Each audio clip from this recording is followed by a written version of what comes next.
What do we do when we feel oppressed by the world?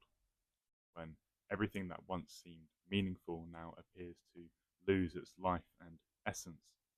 The world has become a vague nothingness, an inexhaustible dullness that is drained of all colour.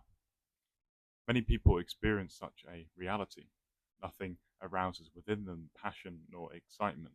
They do not look forward to events or experiences, since every passing moment has been infused with the ache of pain. The world does not nourish them, it wounds them. Every movement through life is animated by anxiety, stress, and uncertainty. There is no joy here, no play, no innocence, only a void of pleasure and meaning. As humans, we yearn for meaning. We require it. Without meaning, what are we exactly? Towards what end do we expend our energy and endure our toils? Devoid of it, we wander aimlessly, from distraction to distraction, barely conscious, hardly alive. For there is no purpose to our existence, and most strikingly, no reason for our enduring of pain and hardship. If we have a meaning structure to situate our hardship, we can weather any storm. We can persevere through the most torrential circumstances. But when there is no meaning structure, when suffering appears as a random, apathetic flick from the cosmos, we tend to experience the most profound existential distress. See, it is difficult to learn from unstructured chaos. Chaos appears thoroughly indifferent to human beings and our relatively minuscule lives. One common response to chaos is distraction and addiction. It is the attempt to look away and lose oneself in triviality. And what is more trivial, more readily available than transient bodily pleasures or comforts? The gratification of these desires may, for a moment, feel blissful. As that moment passes, as it always does, we are returned to the same place we were before. If we were in pain, we will return to pain. Worse still, that memory of temporary relief, it lingers, which sharpens our craving to escape again. And thus the cycle begins, a transiently comforting yet ultimately futile and destructive loop. Addiction represents a destructive cycle of avoiding pain in preference for short-term comfort. However, the comfort that addiction offers is a mirage, an illusion that must be pierced through in order to heal. True healing begins with examining our pain and our avoidance behaviors.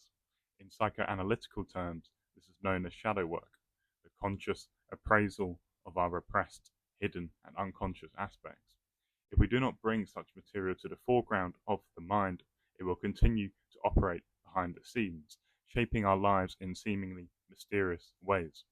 As Carl Jung once wrote, until you make the unconscious conscious, it will direct your life and you'll call it fate.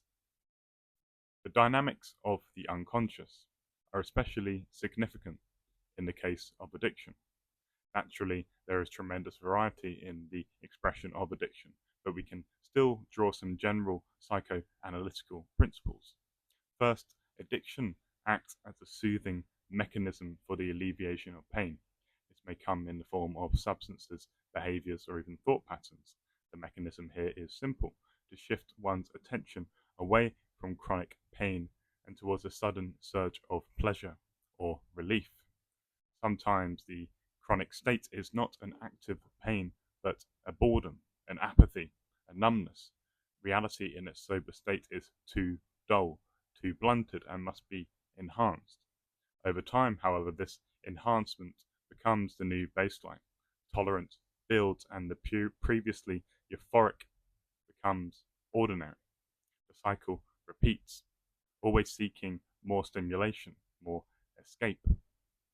There are, I think, two essential dynamics which underpin addiction: the alleviation of pain and the pursuit of enhanced sensory experience. These are not separate, They are intimately intertwined. Even the removal of pain can be framed as the creation of pleasure, since pleasure and pain are hedonic polarities. As the Buddhists note, we cannot have bodily pleasure without also encountering its inverse. The more we chase pleasure, the more pain we accumulate in its shadow. Addictive behaviors persist so long as one views the enhancement of bodily or sensory experience as the principal goal of life. As long as one seeks to escape pain or chase pleasure, they remain predisposed to addiction. Therefore, to heal from addiction is akin to a spiritual awakening. It is the gradual transcending of the body, the desire systems, and the duality of pleasure and pain. Healing is not found by replacing unhealthy addictions with healthy ones.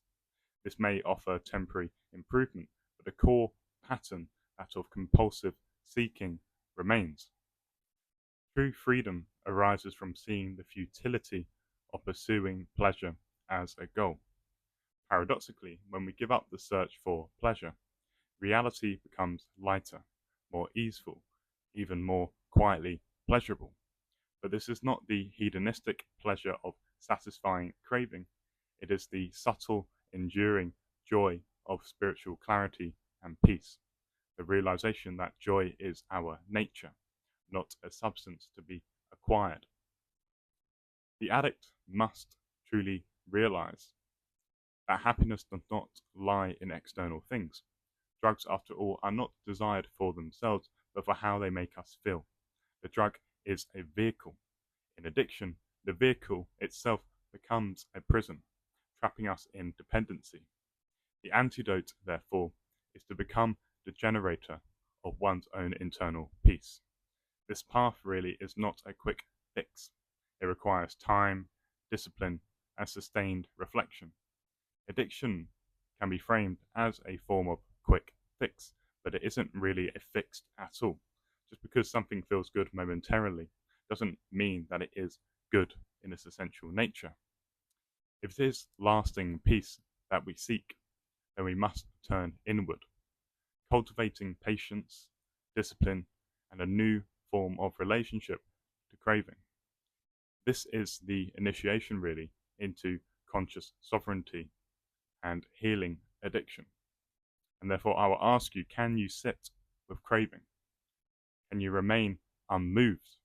Can you sit with discomfort, with stillness, knowing that you are moving towards a higher form of joy? A joy not of the body, not of the mind, but of existence itself. Can you find peace wherever you are? A peace detached from the noise of the world?